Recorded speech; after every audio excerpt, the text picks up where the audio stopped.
Sila halimbawa, Kakaway-kaway nila siguro. huwag nang magpakilalay sila si ganito at saka si ganun siguro. Opo. Kasi mga ordinaryong damit lang ang gagamitin. Opo, opo. Ang iba naman kasi kung talagang, kumbaga, ang pahayag nila na pakikisa sapagkat talagang ang panahon ay magkaroon talaga dapat ng kapayapaan kong.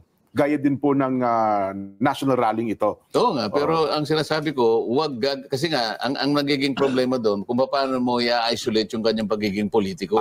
Tama kayo. Kasi ipinagpauna natin, ito po ay walang politika rito. Ngayon, kung halimbawa yung liga ng mga barangay ay dumating doon, para baka mahaluan ng politika yung kanilang, bagamat ang intensyon nila ay hindi, kundi pakikipagkaisa lang. Hindi mo mayaalis na maring may mag-isip pa din.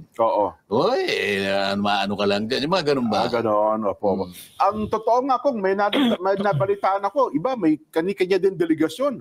May mga nag-rent din po ng bus, mga sasakyan galing sa probinsya.